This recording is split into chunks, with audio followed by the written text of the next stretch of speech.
Buenas tardes. Bienvenidos al pabellón Mies van der Rohe, al reconstruido pabellón Mies van der Rohe de 1986, en el mismo lugar y con materiales procedentes de las mismas canteras que el original de 1929. En el mismo emplazamiento, esto fue muy importante porque así podéis seguir teniendo el contexto de los edificios que nos rodean, del paisaje, de la luz del Mediterráneo, que era la misma, de la vegetación, que no era muy distinta. La historia de este edificio es larga, compleja y muy conocida, pero no estamos hoy aquí para esto, aunque es un escenario estupendo para hablar de lo que vamos a hablar. Mi nombre es Ana Ramos y soy la directora de la Fundación Mies van der Rohe, que además de reconstruir y gestionar y mantener abierto al público este edificio, organizamos todo tipo de actividades alrededor de la difusión y la divulgación, el debate sobre la arquitectura y el urbanismo moderno y contemporáneo. Hoy tenemos el placer de presentaros y debatir y charlar sobre un libro estupendo, la colección de la vivienda colectiva de Fernando Casqueiro, un libro que nos interesa doblemente por Mies van der Rohe, pero como ahora comentábamos con el autor, por la vivienda colectiva, que es un tema que en los últimos años se ha vuelto de radical importancia otra vez para los arquitectos. La revolución del movimiento moderno se basó en repensar la vivienda a partir de las nuevas necesidades de la sociedad del momento y de las oportunidades que la tecnología y los materiales y las transformaciones sociales estaban dando, y estamos ahí. Tenemos transformaciones y revoluciones tecnológicas de la mano de la sostenibilidad, de la ambición de la sostenibilidad, que podría equivaler a la vivienda masiva o la necesidad de vivienda masiva que tuvieron entonces. Tenemos que afrontar nuevos retos, como el incremento del coste de vida en todas las ciudades europeas y especialmente el difícil acceso a la vivienda. Bueno, todo esto pone a la vivienda colectiva en el mapa y nos preguntamos si quizá Mies van der Rohe sigue siendo una solución o un referente. Y de ahí que la oportunidad de este libro, que recoge exhaustivamente, maravillosamente, ya nos contarán, supongo, con más detalle, pero si no ya lo haré de nuevo, por qué tenéis que comprar este libro, porque es estupendo, nos da la oportunidad de informarnos para poder, como arquitectos, intervenir y tomar decisiones y proyectar como nuestros maestros nos enseñan y como la sociedad nos demanda. Vamos a dar la palabra sucesivamente a 3-4 personas. Empezará hablando la editora del libro, Aurora Fernández Per, de Amaste, que nos contará lo que ella considere. Gracias.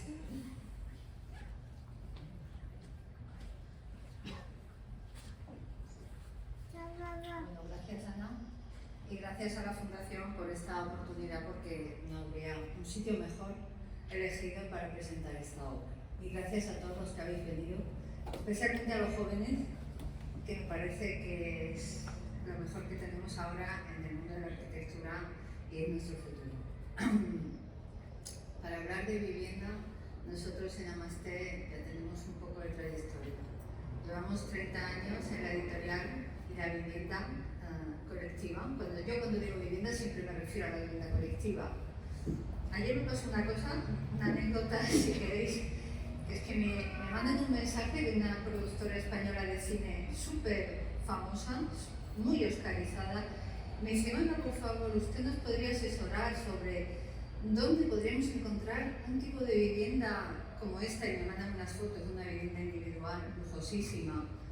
Y les he contestado: mire, han dado con la persona equivocada.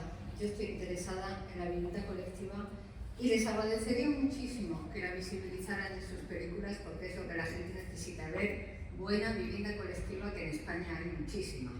Es decir, que yo la vivienda colectiva la llevo bastante dentro, le hemos dedicado gran parte de nuestros esfuerzos. También le hemos dedicado esfuerzos a hablar de otras cosas en la editorial.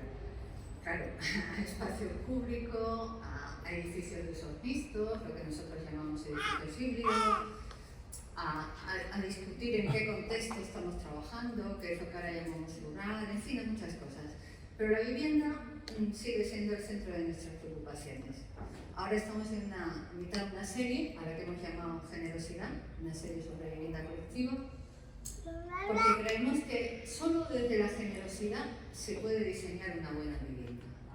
Solo pensando en el otro, en el que va a vivir, en el que va a poner su nombre en el buzón, solo pensando en esa persona, se puede diseñar una espacialidad, una privacidad bien concebida, una exterioridad, una relación con el exterior y una capacidad latente en el edificio para que la relación con el otro se desarrolle dentro del equilibrio. A esto hemos dedicado gran parte de nuestras publicaciones y queremos seguir dedicándolas. Normalmente publicamos vivienda reciente, pero también hemos vuelto muchas veces la vista atrás para trabajar con arquitectos no tan conocidos, no tan canónicos, pero que creemos que son muy inspiradores, como por ejemplo puede ser Fernand Pouillon, que trabajó muchísimo en la vivienda colectiva asequible, gente que a vosotros, los jóvenes, igual no os suenan, pero que cuando veáis sus obras, seguramente nosotros hicimos el libro de 10 historias en el que contábamos cómo se puede hacer una vivienda para la gente de los años 60, para la población que llegaba a las ciudades, cómo se la podía coger de manera con cierta empatía, ¿no?, para su situación. En fin, estos arquitectos a nosotros nos han parecido siempre muy significativos y muy relevantes también hoy. En todo este contexto de Amasté, hace 2 años, en plena pandemia, nos llega una propuesta de un arquitecto de oficios y un arquitecto de ejercicio, que además es profesor de la Escuela de Madrid, pero al que nosotros no conocíamos, que se llama Fernando Gasqueiro, y nos envía una maqueta muy cuidada con toda la vivienda colectiva de Mies van der Rohe. Para nosotros, que no tenemos el hábito de publicar títulos de terceros autores, normalmente publicamos dentro de la revista ensayos o proyectos, pero no obras completas de terceros autores, esto supuso una duda tremenda, porque estábamos en medio de la pandemia, con todas las incertidumbres que normalmente envuelven el mundo editorial y además las propias del momento, y nos llegaba esta obra. Y decíamos, no somos igual nosotros los que tendríamos que hacer esto, pero de repente pensamos, bueno, es vivienda colectiva de Mies van der Rohe, completa, y encima está perfectamente trabajada, pensada, explicada, redibujada y comparada. Y decidimos emprender el camino y tirar para adelante y coger el proyecto. Y cuando coges un proyecto editorial, es como cuando coges la pértiga del funambulista, que la coges, cierras los ojos y te lanzas al vacío sin saber si vas a llegar al otro lado o no vas a llegar. En este caso, nosotros nos agarramos al contenido que proponía Fernando. Estuvimos 2 años haciendo ese camino juntos, con más o menos vicisitudes, y por fin, bueno, el libro ha llegado y creemos, sinceramente, estamos muy contentos de la acogida. Hicimos una obra bastante modesta, es una obra sin aditivos, como digo yo, en blanco y negro, en la que lo que domina es la escala de los planos, la escala en que se presentan, la escala en que se comparan, lo gobierna todo. Gobierna el formato del libro, gobierna las páginas, y la escala es algo que para los que trabajamos en Amasté es el segundo mandamiento, publicar con escala. El primer mandamiento, esto también lo digo para los jóvenes, es visitar los edificios. No se puede decir que se ha visto algo que no se ha visitado, si solo lo has visto en fotos. Y la escala es el segundo. Si no publicas con escala, si la ignoras o la finges o simplemente no sé, no la pones, estás faltando a la confianza del lector. Porque la escala en arquitectura es la clave de muchas de las decisiones que se toman. Entonces, en ese sentido, esta publicación es modesta, pero está gobernada por la escala.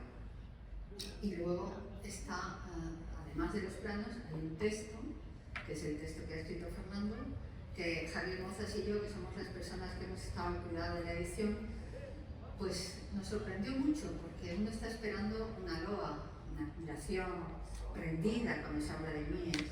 Pero no, esto fue más bien una admiración crítica. Es decir, Fernando describe los proyectos, da su opinión también, los analiza, pero lo hace con humor, con ironía, con tristeza. Es un poco como un hombre que escribe de otro hombre, que es Mies. Es decir, estás viendo los proyectos que vienen allí, pero también estás sintiendo cómo era el momento en el que eso ocurría, la América de la posguerra, cómo era la relación con los promotores, que eran sus clientes, cómo era la relación con sus ayudantes, sus diferentes oficinas, cómo era la lucha diaria de conseguir, de perfeccionar un modelo, el que vas detrás, ¿no? Perfeccionándolo. ¿Qué pasa cuando lo consigues? Y luego ya viene la repetición, y viene la rutina, has pasado el éxito, luego viene el tedio, la rutina, en fin. Muchos sentimientos contradictorios que tienes cuando vas leyendo estos textos. Yo, para terminar, me gustaría citar una frase de Fernando que me parece que define muy bien cómo es la vivienda de Mies. Dice Fernando que el habitante de estas viviendas es un habitante anónimo en un edificio neutro, en una ciudad sin memoria. Y yo creo que esto define muy bien este conjunto de vivienda colectiva que tenemos delante. Luego, por último, decir que otra frase suya es que la información es muy cara y la opinión es muy barata. Y yo quiero decir que si este libro tiene alguna virtud, es que está llena de información precisa y contrastada. Y nada más. Ahora dejo la palabra a Carlos Revilles.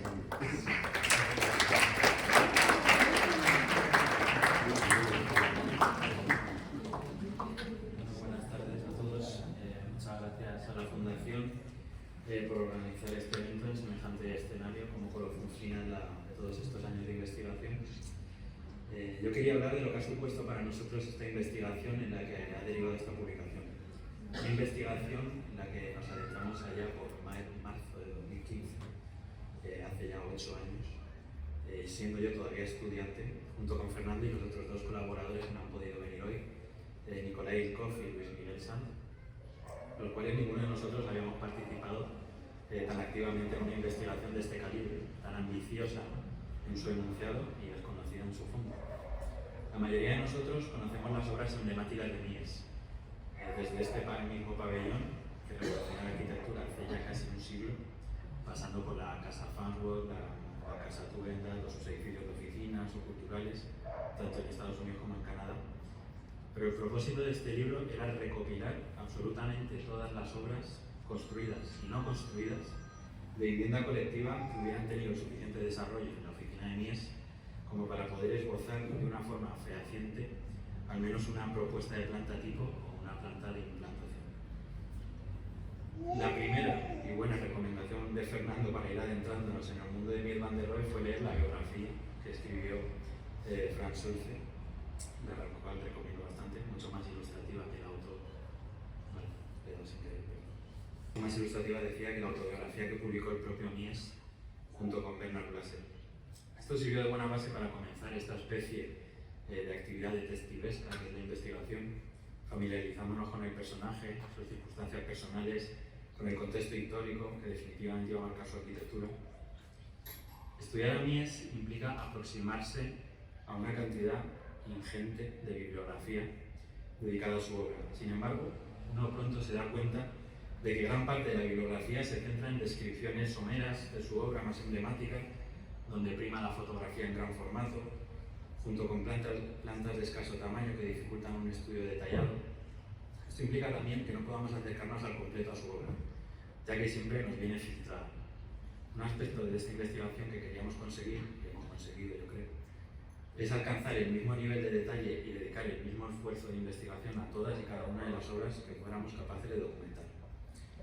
Pues bien, siendo uno de los arquitectos más conocidos del siglo XX, su obra de vivienda colectiva reconocible no es tan extensa. Quizás sus dos proyectos en Lakeshore Drive, en Chicago, o el Promontory, la Weissenhof en Stuttgart, desde su primera etapa europea, son los más conocidos. Pero la lista no suele ser mucho más larga cuando preguntas a otros arquitectos. Esto implica que la bibliografía o la información técnica sobre el resto de edificios, hasta completar la lista final de 36 obras, no es muy extensa. Afortunadamente, gran parte de los archivos de la oficina de Mies fueron recopilados de mano de Schulze, anteriormente mencionado, en los llamados archivos de Garland. Este conjunto de volúmenes recopila de forma extensa planos y esquemas escaneados producidos en su estudio. Sin embargo, mucha de esta información viene en forma bruta. Y era nuestra labor ordenar y discernir cada edificio de vivienda colectiva ya en la misma y la versión más avanzada de cada uno de ellos, sobre todo en los no construidos. Fueron muchas horas en la escuela de arquitectura, en el archivo, consultando los diferentes edificios a medida que nos enfrentábamos a entenderlos uno a uno y tratar de descifrar cosas tan banales como la cota que aparecía en los planos. Desde luego que la resolución de los planos que aparecen, visto desde 2023, es bastante mejorable. Otro pequeño reto que tuvimos en el camino fue el enfrentarnos a un sistema métrico totalmente ajeno a nosotros.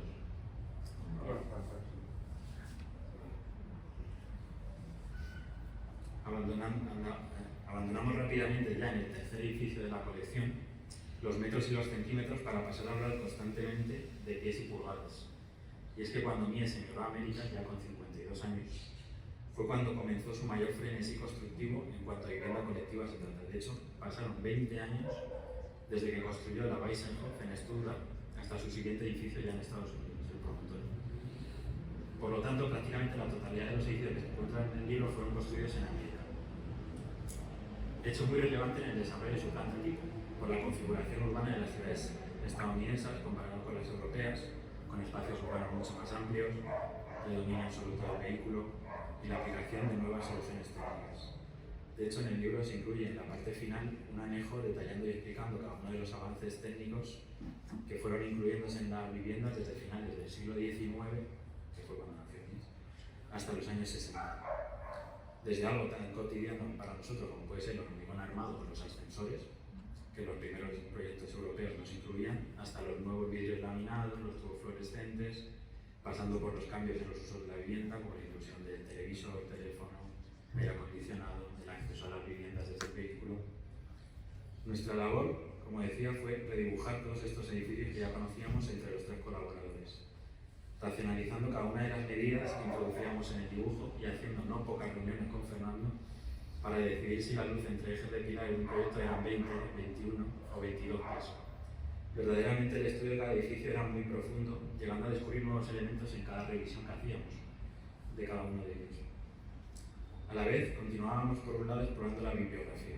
Nicolai, uno de los colaboradores, resumió brillantemente en un esquemático diagrama que se encuentra en la parte inicial del libro qué nos aportaba cada uno de los principales libros consultados, si eran planos de vivienda, planos de situación, secciones, alzados, solo fotografías. En esta exploración de nuevas fuentes que pudimos llevar a descubrir otras obras no recogidas en los archivos Garland, logramos encontrar, por ejemplo, a través de una entrevista realizada al ya fallecido arquitecto estadounidense Donald Olsen, que este había sido uno de los socios de unos proyectos que no se llegaban a construir en California. Y a través de un libro monográfico sobre este arquitecto, para nosotros totalmente desconocido, conseguimos localizar, documentar y redibujar hasta 3 proyectos. También, por ejemplo, para los proyectos que desarrolló en la etapa final en Montreal, donde se ve ya cierta decadencia de la arquitectura de la oficina, pudimos encontrar en los archivos guardados en el Canadian Center for Architecture los planos necesarios para su estudio detallado. Para esto hubo que contratar a una persona que fuese allí, que nos consiguiese escanear los planos necesarios y nosotros cruzar los dedos porque nos fuera útil esa información. Y finalmente fue. Otra de las fuentes relevantes, pero mucho más accesible, fueron los archivos del MoMA, que también tiene una amplia colección de documentos escaneados de la oficina de Mies. Y aunque no es un tema de este libro, es muy recomendable la colección que tiene el MoMA de fotomontajes de proyectos de Mies. Pues a alguno de vosotros os interesa. Tan acostumbrados que estamos hoy a las imágenes hiperrealistas, es muy bonito como incluso en los fotomontajes aplicaba el famoso lesismo para explicar los espacios. Otra forma de fotomontaje utilizada por la oficina, y que también lo hemos documentado en el libro, sobre todo en los proyectos no construidos, es la fotografía trucada de maquetas. Esta fuente ha sido clave para entender la volumetría de los proyectos no construidos de los que teníamos poca información, en la versión capaces de encontrar estas fotos originales de la maqueta. Se llama maqueta Transvel, de escala 100, 150, que eran utilizadas no solo para la muestra del cliente, sino para en estudios fotográficos simular lo que para nosotros sería un renderizado. Podemos encontrar estas maquetas en el Foster City, en el Verde de Nápoles, o en el desarrollo urbano de Reggio o en San Francisco. La fotografía de la obra de Mies nos conduce a otro descubrimiento bonito de esta investigación, que acompañó a Mies la mayor parte de su carrera americana. Se trata del estudio de fotografía Ehrlich-Blessing, fundado por Ken Ehrlich y Henry Blessing, que fueron los fotógrafos oficiales de Mies en casi todos sus proyectos realizados y no realizados. Esto nos llevó a la revisión completa del archivo de fotografía de la obra de Mies realizada por este estudio, ya que una de nuestras intenciones es que queríamos que las fotos que acompañaran al libro fueran lo más próximas posibles al momento de su construcción. Los desarrollos urbanos posteriores muchas veces desvirtúan la idea original del arquitecto, incluso muchas veces el entorno ha cambiado radicalmente. Fue uno de esos momentos especiales en una investigación, la cantidad de fotos interesantes, incluso de fotos de obra, con un nivel de detalle asombroso en algunos momentos, que podría convertirse en otra publicación en sí mismo, ya que pudimos llegar a ver fotografías del proceso de colocación de la carpintería en fachada en algunos de los edificios. Aunque antes ya he hablado de los dibujos, quiero volver a ello. Como he comentado previamente, nuestra ambición era la de dedicar el mismo esfuerzo de estudio y redibujo a todas las obras, no solo aquellas que nosotros individualmente considerásemos más importantes. Nuestra intención es que el lector pudiera ser crítico con la obra de Mies en igualdad de condiciones, mediante códigos gráficos neutros y donde el edificio estudiado es el protagonista, sin ruidos que puedan distorsionar su lectura. De cada proyecto hemos tenido acceso a distintas versiones del mismo o fases de desarrollo, y siempre hemos dibujado la versión finalmente construida o aquella del proceso de investigación en los proyectos no construidos hemos considerado que ha sido la última o la más desarrollada por la oficina. En todos ellos hemos elegido el mismo carrusel de escalas del que hablaba Aurora, desde una primera escala urbana, otra de implantación en el entorno, seguido de una ampliación a la planta de tipo y a uno de los apartamentos. Adicionalmente, también cuando hemos considerado que era necesario para implicar la morfología del edificio, hemos añadido accesos y secciones. Todo este proceso iba acompañado de la mano y de forma inseparable de la primera maquetación de lo que podría ser la publicación. Un trabajo arduo, sobre todo porque ninguno de nosotros era ni somos editores, y a base de autoaprendizaje pudimos tener sucesiones versiones de la maqueta a medida que se iba ampliando el material disponible. En todos los edificios el proceso de lectura es el mismo. Junto con unos datos iniciales de ubicación y fecha de elaboración del proyecto, añadimos unos datos asépticos, científicos, que fueron extraídos de cada uno de los edificios por Nicolai, que luego sirvieron para en la parte final del libro realizar un estudio estadístico sobre densidades, superficies, edificabilidades, etc. Después de esto, cada proyecto cuenta con un cuidadoso estudio redactado por Fernando, seguido de los planos en 5 escalas diferentes. Y como digo, en todos los proyectos se repite este mismo proceso.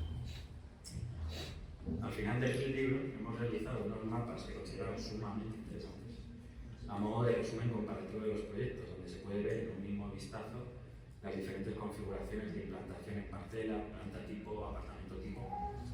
Es impresionante ver en esta comparación, por ejemplo, la diferencia entre el edificio colonial de 140 metros de longitud con los primeros edificios europeos, en una escala mucho mayor. Con todo esto, completamos nuestra maqueta, que afortunadamente por ese tipo de agastes lo cogieron o mejoraron sustancialmente, consiguiendo esta gran publicación. Bueno, ya acabo, pero no me extendí demasiado. Simplemente animaros a todos los estudiantes que estáis aquí a adentraros a la investigación. A veces nos costaba mucho ver la luz al final, pero lo que realmente disfrutamos fue el camino de descubrir.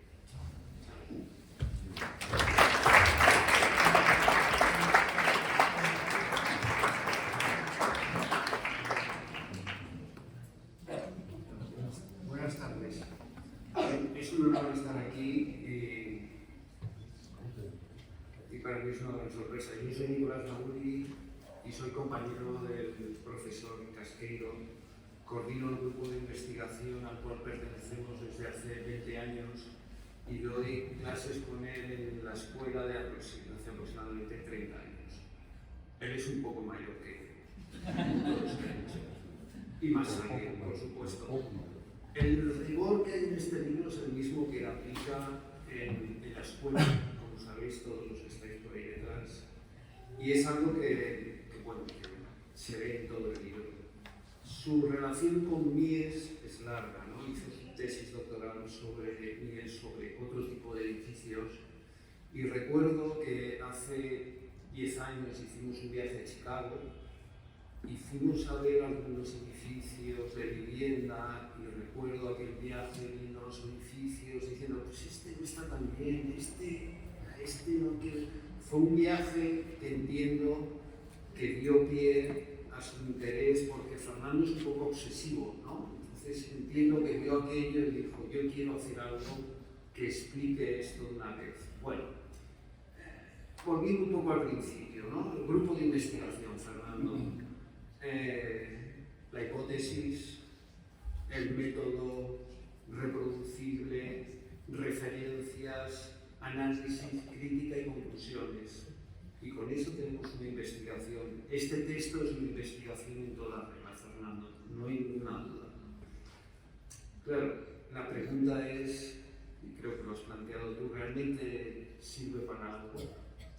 Es decir, uno puede, ¿cómo se investiga en arquitectura? Miras hacia adelante, intentas avanzar. Este pabellón en el año 30 era un avance extraordinario, ¿no? Una nueva forma de ver el espacio, era algo rompedor, ¿no? Venir aquí, sentar aquí a los reyes, las fotos de los reyes con sus sombreros de copa, es extraordinariamente chocante en un edificio como este. Claro, volver a mirar las viviendas. Pero es que los arquitectos, y Fernando tiene razón en ello, aprendemos siempre mirando hacia atrás. Mirar hacia adelante lo hace Rappel y esa gente. Nosotros miramos hacia atrás y cogemos impulso. Entonces yo creo que esa es la primera cuestión que es interesante y que a mí me interesa del libro. La segunda cuestión que me parece inquietante, que a mí me choca, es esto de la colección, ¿no? Dice, la colección. Existe una colección de moda. ¿Qué es una colección? Lo he estado mirando esta mañana. Conjunto de cosas pertenecientes a una misma clase dispuestas de manera ordenada y organizada. Es una colección, no cabe duda. Pero es una colección, ¿no? Lo hablamos también esta mañana, que muestra 36 elementos donde muchas veces solo nos han interesado uno o dos, y los otros 32, ¿qué hacen ahí? Y cuando uno lee el texto de Fernando los va como echando, ¿no? Este está desproporcionado, este es fallido, aquí, ¿no? Hay toda una serie de cuestiones que lo va marcando, porque es muy crítico, Fernando es muy riguroso. Yo miro hacia el otro lado. Yo soy más de Le Corbusier, debo reconocer. Fernando, tú lo sabes, ¿no? Sí, efectivamente. Para mí es impresionante estar aquí hablando. No os puedo decir cómo me siento, pero soy de Le Corbusier. ¿Qué es eso de Le Corbusier? Y yo a mí siempre lo he visto un poco de lejos, ¿no? Un tipo frío, simple, menos es más. Yo siempre he pensado lo contrario, de cuanto más mejor, ¿no?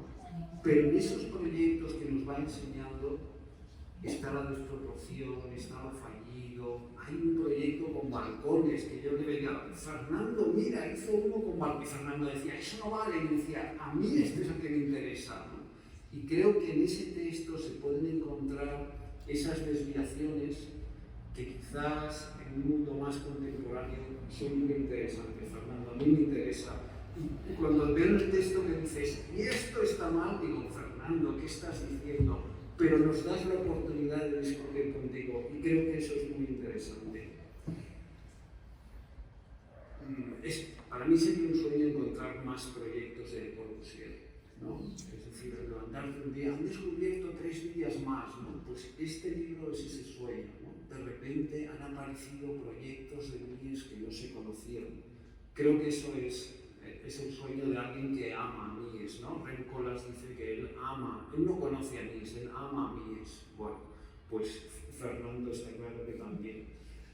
Es como tener la discografía completa de los Beatles, ¿no? Uno quiere tener algo completo, la colección, lo quiero tener todo. Si queréis tener todo sobre este tema, ya sabéis lo que tenéis que hacer. Bueno, y por último, para terminar, a mí, claro, viendo el libro me inquietaba ver los dibujos, porque cuando tienes que estudiar a Le Corbusier vas a buscar los dibujos originales, pero estos dibujos no son los originales, son como este pabellón, que es una reproducción, ¿no?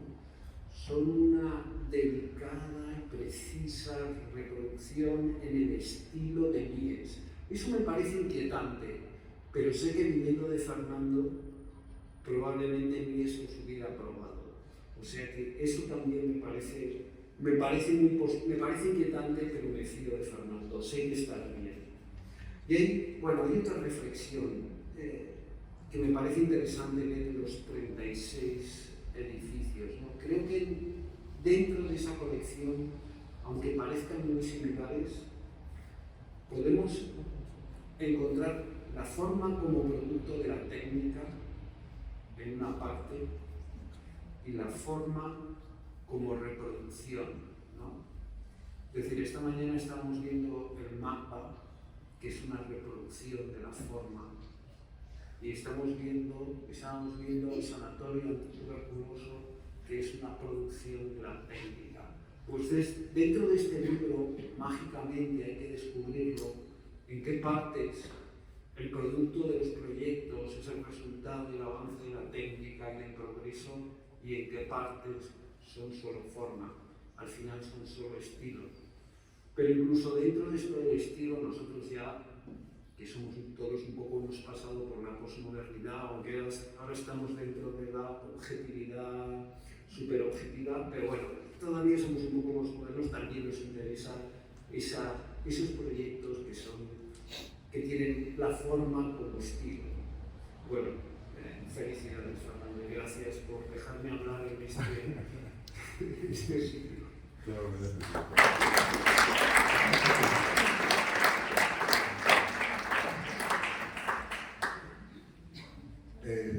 sí, Nicolás está encantado. Yo no sé cómo explicaros como la clase de emoción de venir por la Virgen Boquita, una vez, pero esta vez como usuario directo, hablando directamente con el maestro. Un momento verdaderamente feliz, poder acabar el trabajo, acabar la investigación y venir a presentarlo hoy. Antes de contar la tontería que quería contaros, quería saber la suerte que me ha acompañado durante este largo tiempo, que ha sido el de la hora del libro. Lo primero es voy a empezar por los que han hablado. Unos editores con criterio. Yo soy realmente cálido y he descubierto estos últimos 3 años que los editores en general no tienen criterio, ¿no? Que la gente edita pagando para editar sus libros y que los editores, muchas editoriales, publican sencillamente porque hay alguien que les paga a ellos para editar. Entonces me quedé absolutamente asombrado, perplejo, decepcionado del mundo editorial y que de repente aparezcan editores con criterio, que son capaces de seleccionar con rigor implacable lo que publican y lo que no, que es el caso de Aurora y Javier en Amasé. Para mí es una felicidad y sé que es una suerte haberlos encontrado, lo sé. Así que muchísimas gracias por vuestra constancia en mantener una línea editorial y además por formar y por ir depurando nuestro criterio editorial. Me parece que es una bendición extraña, extremadamente infrecuente por la que os felicito muchísimo, una fortuna. La segunda suerte fue encontrarme con 3 jóvenes, alegres, vitales, pacientes, trabajadorísimos estudiantes de arquitectura, Carlos y sus 2 colegas, Nicolás y Juan y Luis Miguel, que durante 8 años fueron capaces de esperar semana a semana, traer el trabajo, Yo revisaba, pues, ¿qué? Esto está bien, esto está mal, esto me ha dibujado, aquí faltan los escalones, y le doy yo vuelvo a ponerlo. Y al final me volvía sin torcer la sonrisa, jamás, jamás. Algo sobre la felicidad de conocer, honradamente, ¿no? La felicidad de conocer, sin prejuicios, lo que ha señalado Carlos. Empezamos una investigación que honradamente no sabíamos dónde iba a acabar. No sabíamos dónde ni cuándo iba a acabar. Nos pusimos a estudiar, todos con la misma concentración, la misma felicidad. Bueno, pues es posible la felicidad del estudio, lo siento, es posible estudiar y ser feliz. Nos pasan unos cuantos y espero que el resultado os haga luces a vosotros cuando lo leáis. Pero es posible la felicidad de conocer porque sí. Porque, dice Nicolás, el director de mi grupo de investigación, mi jefe, este libro, claro que sí, Nicolás, saber sin sentir, saber porque sí, ahora veremos el sentido de este libro, saber porque sí, saber para saber, saber por la felicidad de saber y de conocer, honradamente, ¿no? Sin rezo. Vamos a estudiar esto, que creo que merece la pena, me parece que hay pistas suficientes, o sea, tampoco es. Y entonces voy a contaros una cosa, un texto que desde que lo leí hace muchos años me hace enormemente feliz, me sonrío, un personaje que segundo lo leéis todos, ¿no? Que es Rafael Sánchez Ferrosio, lo conocéis. Un sujeto compasivo, dado al pensamiento correcto, lleno de compasión por la humanidad y por la estupidez, ya sabéis cómo era. Entonces, el 25 de julio de 1998 lo recuerdo como si fuera hoy.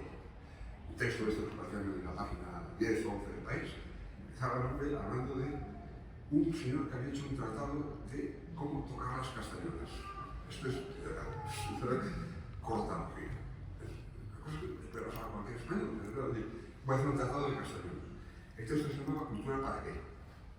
Y entonces, es lo único que voy a leer. El texto de Sánchez Ferrosio son 5 líneas, ¿no? Dice Sánchez Ferrosio: el más inteligente de los españoles, cuyo nombre por desventura no he sabido nunca, autor de un arte de tocar las castañuelas, empezaba el prólogo de su tratado con esta declaración absolutamente ejemplar y memorable. Nicolás: no hace ninguna falta tocar las castañuelas. Como introducción al tratado de castañuelas me parece ejemplar. No hace ninguna falta tocar las castañuelas. Pero en caso de tocarlas, más vale tocarlas bien que tocarlas mal. Y eso a mí me ha dado miedo. No hace ninguna falta. No es necesario. Pero ya puestos, oye, perfectamente. Toda mi vida, ¿no? Sánchez Ferrosio, hablando del conocimiento de realidad, el libro no existe, está hecho por un agustino del siglo XVIII que se reía en su tratado de transformaciones sobre el conocimiento idiota y todo tipo de estupideces de la que se enmascaran muchos de los usuarios del mercado universal de acreditación universitaria para revestir de pompa lo que no son más que majaderías. Sigue el vuelo de Sánchez Ferrosio. Si esto dijo aquel hombre, acertado a eliminar de una vez ética y estética con un mismo guión correspondedor, refiriéndose a declaradamente inútil situación de tocar las castañuelas, bien cabe el mismo para cualquier otra dedicación que tenga un poco menos de calidad. Este es el espíritu que anima mi trabajo como investigador, como profesor. Vale, sea lo que sea, incluso el arte de cortar. Existe la palabra, no el cortología. Ya puestos, vamos a hacerlo de la manera más perfecta posible. Entonces voy a hablaros de dos ejemplos. Voy a presentar a dos personajes.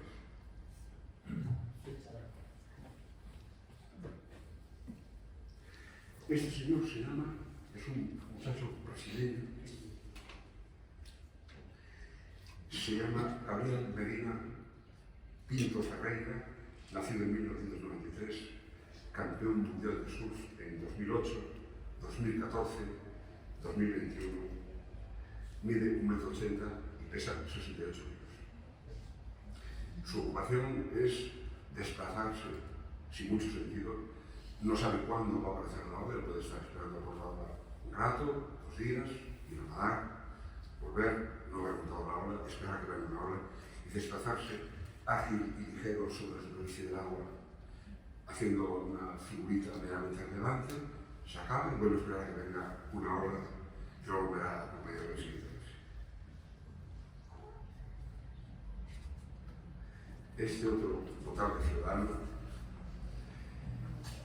se llama Ryan Crouser, de 1992, 2 metros 01, 139 kilos, y tiene la notable capacidad de lanzar una bola de acero de 7,60 kilos a la bonita cantidad de 23,37 metros. Es el campeón del mundo olímpico de lanzamiento de peso. Lanzadores de pesos o surfistas. Dos formas distintas de lanzar, ¿no? El conocimiento superficial, sin sentido, que juega sobre las luces del agua sin saber a dónde va, que se divierte porque es ameno, es interesante, se mueve, va bien, se desplaza, o el pesado y grave lanzador de peso del doble de peso, 140 kilos, que atornillándose un acto de aceleración personal al suelo, se atornilla en el mismo suelo y arroja a una distancia como una piscina, como que al final del pabellón, una pelota de 7,6 kilos, que no hace alternativa. Dos formas distintas de saber, ¿no? En nuestra universidad hay, en mi facultad, en mi escuela que estoy en Madrid, hay 500 empleados, 400 profesores, 150 profesores de proyectos, naturalmente tiene que haber de todo. A estas alturas, a mí me parece que pueden convivir, pero el conocimiento superficial, banal, del surfer es inmediatamente digerido por la masa, por la contingencia de los días, y el conocimiento profundo, grave, vertical, acelerado y arriesgado del lanzador de peso es lo que le da trascendencia y permanencia al conocimiento universitario. Esta misma imagen del lanzador de peso y del surfista es bien conocida en otra versión, que se llama El erizo y el zorro, un ensayo de Sarah Perlin de años 50 y tantos, que reproduce algo que ya había dicho antes Erasmo de Rotterdam en sus apologías, que en realidad se refieren a un poeta del siglo VI a.C. que se llama Arquíloco, y tiene una especie de epigrama que dice que el zorro sabe muchas cosas, pero el erizo sabe solo una muy importante. Esa diferencia de modos de conocer, yo creo que nos caracteriza, no digo que no tenga que ver conocimiento surfista, ¿no? Pero el conocimiento lanzador de peso me parece que es absolutamente imprescindible. Y a esa forma de conocimiento lanzador de peso es a la que hace referencia el bonito aquí. Tabla a la que se hace referencia hace un momento Carlos. En hacer esto tardamos 3 o 4 años. Este simple dibujo que es 3 o 4 años. Lo que se ve a la izquierda son los 36 edificios que fuimos capaces de recolectar, y lo que veis arriba a la derecha es una breve resumen de la bibliografía más reciente. Están todas las bibliografías, todas. Las que son conocidas y algunas que no conocéis. El texto al que se refería Carlos fue este texto que hay al final de Pigron, pues un señor que, ojeando Carlos y por un texto de Carlos conocido, la bibliografía de Mies en el año 86 hay una bibliografía notada de Spez que tiene 750 referencias. En el año 86, 750, es decir, habrá 1000. Nosotros hemos considerado que somos no los 1000, pero algún ciento sí, Y esa referencia es que veis ahí al final. Entonces esto de aquí es nuestro mapa del tesoro, el producto de 12 años de concentración. Antes de saber, oye, ¿cuántos edificios tenemos? Ahí veis, de los edificios lo que hay, lo que dice el mapa, ¿no? En este cada cuadradito, el plano de situación, sección de alzado, plantas y fotografía. Y este es el mapa del tesoro. Es el mapa del tesoro. En hacer esto, esa guía que los médicos conduciendo a los fondos que contratamos 2 o 3 años, en la que cada semana se ha producido un hallazgo, o cada mes. Oye, ha aparecido una cosa nueva, no sé dónde. Que ha aparecido un edificio, no sé qué, en Berlín, en el trabajo de no sé cuánto, resulta que encargaron un edificio a mí es que no se construyó. Vamos a ver las plantas, ahí está. Ese avance, esa forma de conocer, sin distracciones profundas, sin perder el rumbo, es posible que haya otras formas de vida. Lo que dudo, Nico y todos los demás, es que dudo tanto, ¿no? Que el conocimiento este surfer, ¿no? Tiene esta cosa de que te lo pasas un rato, pero mantener la alegría, la pasión, la felicidad de conocer durante 8 o 10 años tranquilamente sin ningún mérito, prácticamente sin retribución, porque sí. Me parece que hace falta una visión lejana, una relación, que es esto con quién. Eso es lo más importante que quería contar. Sobre las conclusiones del libro, la vigencia, la permanencia, la hora de mis, pues no, a estas alturas, resumir la máquina de todos la permanencia de mis, ¿no? Ya lo veis, ¿no? Algo que tiene 100 años, venimos de ver la casa, ¿no? Que tiene un poquito menos de 100 años, pero como es 100 años. ¿Hay algún rasgo aquí de vejez, decadencia, decrepitud? ¿Algún rasgo que nos permita pensar que esto ha pasado un tiempo por aquí, ni siquiera 5 minutos? Si tienen dentro de 10 años, sería igual de permanente, de atemporal. A esas cualidades hacen referencia a gran parte de los edificios de derechos humanos. Resumir ahora mismo aquí las 36 obras esas de entonces. A mí pensaba, bueno, si tuviera que resumir en 4 o 5 cosas significativas, a mí me resultó muy sorprendente el que hiciera 2 edificios contradictorios simultáneamente. El que hace en Berlín, que se llama Friedrichstraße, y el que hace en el País Vasco. El que es conocido es el Weisshof, pero simultáneamente el edificio de Weisshof, con acero, grandes ventanales, luces estrechas, los que uso, está haciendo en Berlín edificios con muros de carga en fachada, con tabiques, con cuartos cerrados con tabiques, con puertas, un edificio macizo, con ventanas pequeñas, simultáneamente, acerca de cómo funciona la forma de un arquitecto y cómo el conocimiento superficial lo elimina, y lo bueno que tiene el conocimiento profundo, ni con todos los demás, es que te permite formarte tu propia opinión, que no hay dioses, que hay el progreso constante mantenido durante el tiempo, que hay la honradez de querer buscar, de hacer buenas preguntas. A lo mejor algunas respuestas no son permanentes, no son pertinentes, o no están bien dadas, pero las preguntas sí están bien hechas.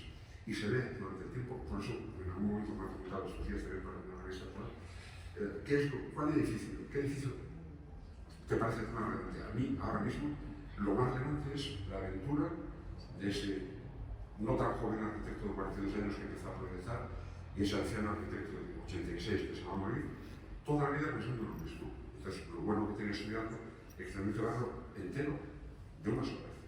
Sin tiempo, comprendes cómo se han desarrollado las cosas, cómo se aprende de un proyecto para el siguiente, cómo tomar buenas decisiones permite mejorar los proyectos, cómo tomar malas decisiones en el estudio, cómo separarlo, cómo que se tomara un cliente relevante, es un dato significativo. Cómo cada respuesta que se da lo es a una pregunta de un cliente inteligente. Me han dicho muchas veces arquitectos que respeto que una parte muy importante, muy significativa de un buen proyecto es un buen cliente. Lo decía Gabriel Ruiz Cabrera, que había dicho por esto, ¿no? Que para que haya un buen proyecto tiene que haber 2 cosas: un cliente inteligente y un buen arquitecto. Y remataba Gabriel: el arquitecto no hace ninguna falta que sea inteligente. Con que sea un buen arquitecto es suficiente. Bueno, pues eso se trata.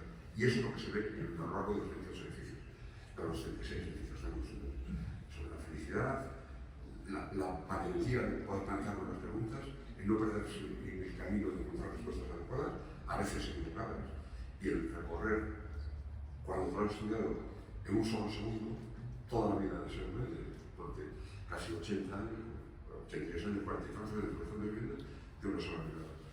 A nosotros eso nos hizo, insisto, muy felices, muy felices. La parte más complicada fue la de encontrar el intro, eso es verdad, pero el rato de trabajar con eso, pues lo que esperamos es que todos nosotros, los que deseáis acompañarnos, tengáis una parte de esa felicidad, si es posible, al recorrer las páginas, los planos, las palabras y los laboriosamente elaborados cálculos, laboriosamente, que componen el tejido que es el libro. ¿Vale?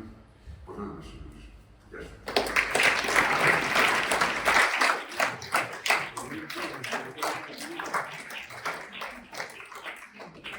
Os invito a sentaros aquí un momento si queréis,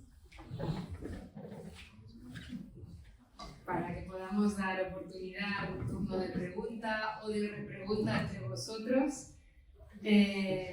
Yo empezaré mientras vamos rompiendo el hielo. Bueno, hay muchas cosas del libro que me gustaría comentar y también de algunas de las cosas que habéis dicho ahora en la charla. Yo comparto el amor por el conocimiento profundo, pero como arquitectos sentimos siempre la urgencia de poderlo implementar en nuestra práctica. Y Y por eso creo que esta es una herramienta extraordinaria, porque nos permite ponernos las lentes de 2023 para ir a buscar si hay o no algunas respuestas a cosas que hoy nos estamos preguntando. Y en este sentido me ha gustado mucho en la parte final del libro que hay estas notas sobre distintos temas. Y, por ejemplo, me he fijado en la parte de las cocinas, que tradicionalmente en estas grandes bibliografías que habéis consultado, que hago aquí un inciso, me gusta mucho que habéis ido directo, o sea, que al ir a buscar los edificios habéis ido a las fuentes, porque las trampas de los señores que han estado escribiendo y a veces no yendo a las fuentes, sino recopiando lo que otro ya había dicho, etcétera, etcétera, perpetuando ciertas interpretaciones, bueno, es bueno saltárnoslo, ¿no? Entonces, buscando en las cocinas, he tenido el placer de encontrar a dos señoras, a Schultz-Wichotzki y a Lili Reich.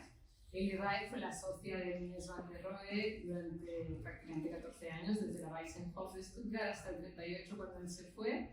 Juntos proyectaron todos los espacios expositivos de Alemania, en todos los miles de metros cuadrados que tenía Alemania en la exposición del 29, y juntos también trabajaron en este proyecto en el que ahora estamos. Y de ella y de Schultz-Wichotzki antes está referencia a las cocinas, ¿no? Y luego cómo sigue evolucionando los espacios. Claro, al ser proyectos americanos, y ya lo habéis dicho, las tipologías, dado el urbanismo americano, las tipologías también son distintas. Pero en esta disyuntiva de espacios vividos, espacios vividores, ¿cuánto nos podemos quedar de estos proyectos de vivienda colectiva de Mies? ¿Cuánto podemos traducir a lo que necesitamos hoy? Así, en corto, si puede ser.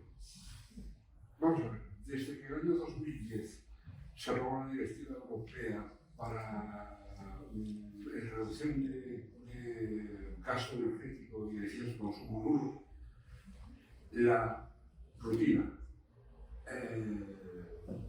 el lugar común, la obligación de la doble ventilación en las viviendas ha quedado limitada. Da igual que hagas viviendas con doble habitación, ahora mismo se hace un ensayo que se llama Flower Door, meten presión a una vivienda y como tenga la más mínima pérdida, el edificio no puede usarlo. Y es obligatorio poner ventilación mecánica con recuperación de calor. Es decir, da igual que tengas ventilación cruzada, ¿no?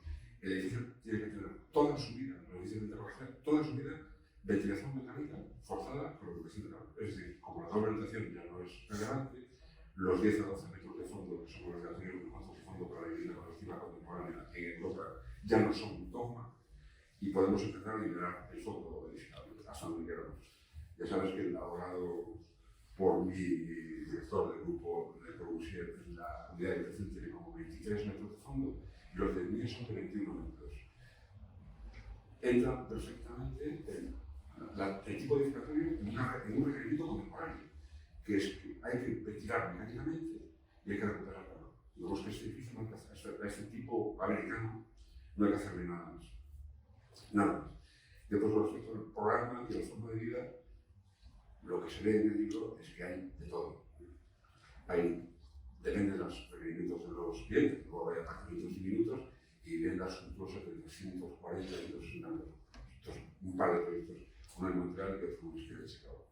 Al ver los proyectos sofisticados, suntuosos, de 240 metros cuadrados, no sobra ni falta nada. No sobra ni falta nada. Es perfectamente traspasable a hoy, directamente. Tomarnos la molestia. O sea, hay proyectos chiquitines y proyectos gigantescos de lujo y suntuosos, una vida absolutamente regalada, con dormitorios de un tamaño gigantesco, absolutamente equipados hasta el menor detalle. O sea, no son proyectos esquemáticos, todo lo contrario, todo naturalmente, como si no estaba en el mercado. Así que, desde el punto de vista técnico, incluso antipológico, digo, hay esa cosa, ¿no? Los americanos, como son edificios de 21 metros de fondo en Europa, no puede ser. Hay una aventura curiosa en Berlín, donde invita a participar en Interbau y finalmente no hace el edificio. Y se explican en el libro 3 o 4 plantas o 5 de distintas alternativas para ese problema. ni él se conoce ya bien cómo se proyectan edificios de 21, 22, 23 metros de fondo, o algo en el medio ya poco mecánico, intenta fallidamente, se ve en el fracaso, se puede ver. El hombre lo intenta y le sale mal. Entonces no presenta el proyecto y finalmente no lo hace. En Berlín no está construido, no lo dice bien. Pero esa historia es completamente vigente hoy. Completamente vigente. ¿Por qué no posible? No conozco en absoluto nada de Estados Unidos, nada. Estaba ahí 4 o 5 veces de turista y encerrado en MoMA viendo casos. Nada. Entonces no sé cómo es, pero lo que pasa es que y es verdad que nosotros hemos hecho prevalecer la doble orientación como una especie de toma, ¿no? Pero es verdad, esto que estoy contando, desde el año 2010, la doble orientación no tiene ningún beneficio. Desde ese punto de vista, los 21 metros, 22 que tienen en el fondo son un sistema seriable, reproducible, abordable económicamente. O sea, yo creo que tiene absoluta vigencia hoy, casi por completo. ¿Dónde está el problema finalmente? Yo creo que en otra cuestión, que es que los europeos trasladamos cuestiones de identidad personal a los servicios de residencia, ¿no? Y hay algo en la neutralidad esta, en la ciudad anónima, en una ciudad sin memoria, esa neutralidad como edificio vecinal que hace que sea difícilmente digerible todavía hoy en pensar en un edificio tan neutro, tan abstracto, tan fuera de lugar como lugar de vivienda para cualquier persona. Yo creo que es el problema fundamental. Por otra parte, digo, viendo el espacio, hay las plantas, de verdad que los edificios grandes, pienso en West City o en el Mountain Place, los edificios suntuosos, unas viviendas absolutamente maravillosas, con todo tipo de detalles que atienden a la vida contemporánea por completo del año 60. Yo estaría de hoy. Sí, en las cocinas de Luis no tienen tendedero. Yo también lo pensaba eso. No tienen luz natural, son interiores. Son unas cocinas en U que son como una máquina. Y están bien. Son parecidas a las de la unidad de habitación. También, bueno, ahí son en L, pero también están dentro de un cuadradito, son interiores, no tienen tendedero, no tienen luz directa. Pero hay una diferencia. El espacio común en Le Corbusier es un poco más grande que la cocina, pero en Mies el espacio común es 4 veces más grande que la cocina. Da la impresión de que en Mies la cocina es algo que está a la entrada, se hace una caja, es algo mecánico, pero no le interesa mucho, ¿no? Yo creo que el Corbu le da un poco más de presencia. Pero Aurora, quiero decir... Sí, yo quiero decir algo porque, y no, o sea, vosotros sabéis mucho más que yo de Mies, pero sí que creo que esto de la cocina es un estándar americano en todas las viviendas en las que la gente vive en el centro de las ciudades. Es decir, este tipo de vivienda que construye Mies, por muy suntuosa que sea, en el imaginario americano siempre va a ser una vivienda pasajera. Porque los americanos acaban viviendo en la vivienda individual, en la vivienda familiar, la mayoría de las veces. Entonces, el tema de las cocinas, cuando tú entras en un apartamento en Nueva York, sea cual sea, de ahora, recién terminado, el que ha hecho Oma ahora mismo en la parte de Queens de abajo, el que ha hecho Vic, tú tienes unos estándares exactos de cocina, sea quien sea el arquitecto. O sea, los arquitectos europeos, estoy hablando de Vic o de Oma, cuando van allí se someten a los estándares, lo mismo que hizo Mies hace 80 años, lo mismo. O sea, tienen unos estándares que dices, este es el closet, esta es la entrada, esta es la cocina, que tienes que ver el salón y que mide tanto y le tienes que poner un horno así de grande de 90, aunque no lo uses, pero lo tienes ahí y la cocina es muy pequeña y el baño tiene que ser exactamente así. Y son estándares, o sea, yo creo que en ese sentido el la vivienda americana en Mies lo único que hizo fue cumplir con los estándares de cocina. Vamos, por lo que he visto yo, ¿no? Viviendo allí. Y por otra parte, el tamaño de las cocinas, que lo vas comparado con las viviendas grandes en tamaños pequeños, es prácticamente el mismo de la vivienda de Frankfurt. Prácticamente el mismo tamaño. Prácticamente el mismo tamaño. Casi los mismos aparatos, la misma distancia, con la diferencia de que en Noruega y en Frankfurt no había. Pero Frank Lloyd Wright no lo hace así. son mucho más amplias. Oye, él hace una cocina donde puedes vivir. Pero, ¿no? Porque son Es una casas, cocina son grande, casas. es otra cosa. Son Tiene casas. las Usonian House son muy pequeñitas. Es decir, yo creo que Todo. es claro que a mí me interesa esto, todo, el espacio de representación. Y la máquina se deja un poco de lado, ¿no? La alimentación, ¿no? El sorteo. ¿Cómo es el sorteo? Yo estaba a punto de poner la casa de soltera, pero me pareció que iba a parecer más solo, entonces lo seguí dejando La soltera. en inglés es neutro, pero en castellano, y lo que decir es que la casa Franco no es casa para un soltero, es una señora. ¿no? Entonces pensaba que el apartamento de la Torre Norte, ¿no? O sea, Gloria bendita, con la fórmula de la relatividad o de la gravedad universal, el apartamento de la esquina de la Torre Norte, entonces es como, bueno, esto es, ¿no? O sea, esto es la quintesencia de la vivienda colectiva de un individuo solo. Entonces es una moría soltero. Tengo hijas, todas feministas, no es soltero, es soltera. Entonces durante un tiempo estaba redactado la casa de soltera. Pero me pareció que en castellano, en mi interpretación, no podía ser soltera, era como una especie de estigma. Entonces lo seguí diciendo en neutro, pues en la casa de esa persona sola, en la esquina de la Torre Norte, que sigue pareciendo una puñetera gloria, bendita algo, ¿no? Una quintesencia de una de las formas posibles de arquitectura, digo, no de todas. Una de las formas posibles de arquitectura es esa perfección esencializada, reducida y construida, ¿no? Construida. Y además a buen precio. A mí lo que me sorprendió, la cosa que me sorprendió mucho, es la discusión que hay dentro de la 180 del Exodus, el primero. No, es así porque era la forma en la que Greenwood podía recuperar la pasta que le había costado el solar ese maravilloso cuando ofrece la revolución. Entonces todo lo que hay está pensado para ser utilizado y ser barato. Entonces ese apartamento de solo 64 metros cuadrados, en ese lugar, en esa esquina, en esa torre, es como la quintesencia de una de las formas de reducir la agricultura y de construirla y dar felicidad a personas solas. 64 metros para un individuo solo, sea de género. Y es decir, una forma. Estupendo. Me encanta porque ahora podríamos hablar del tendedero y volveríamos a repetir la discusión y diríamos que en Estados Unidos es que lavan la ropa en el basement y no sé qué, no sé cuántos, pero los arquitectos también estamos aquí para cambiar el sistema y cambiar los estándares, con lo cual es muy bueno tener la reflexión profunda, el conocimiento profundo para tener herramientas para llevar la contraria a tus clientes si te atreves. Voy a lanzaros una última pregunta a los cuatro, aquí Nicolás, si quieres te eximo.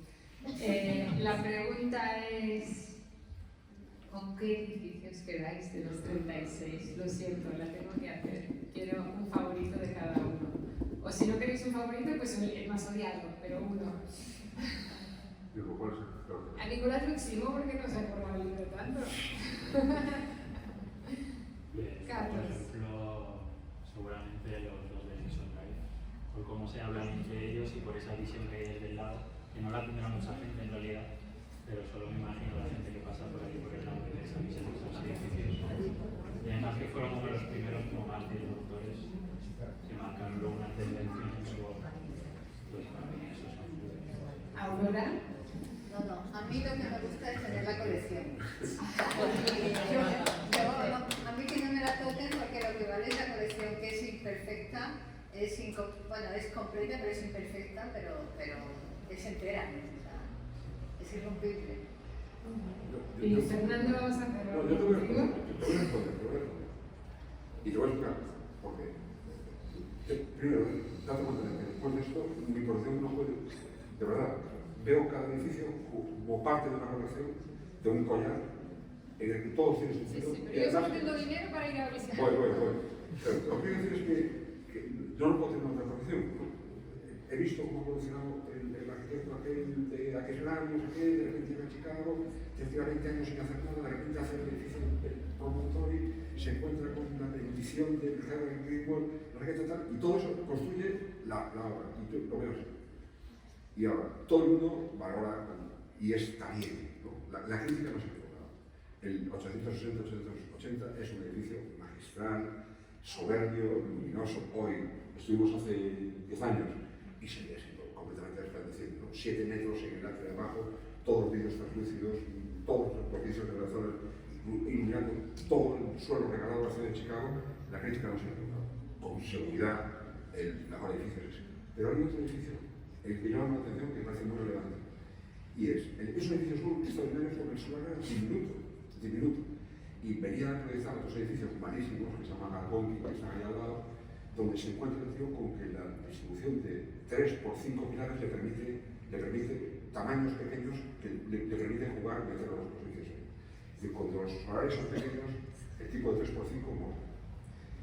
Pero cuando se encuentra con solares gigantescos, como el Lafayette o otros sitios, y es él el que pone las leyes, no el solar o el mercado, es él, el propio Mies, el tipo que repite 8 o 9 veces, no es el Félix Soler, es uno que tiene 3 crujías por 10 crujías.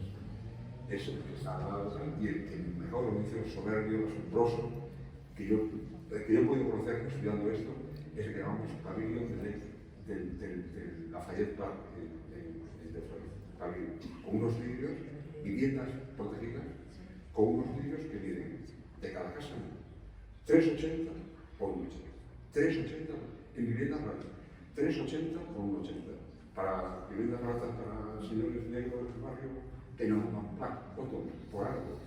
Pues en el Black Bottom el maestro les dice, ahora yo os voy a hacer un edificio que entonces Lafayette para mí es una sorpresa. Aparte de eso, la crítica no se equivoca y sin duda el de eso es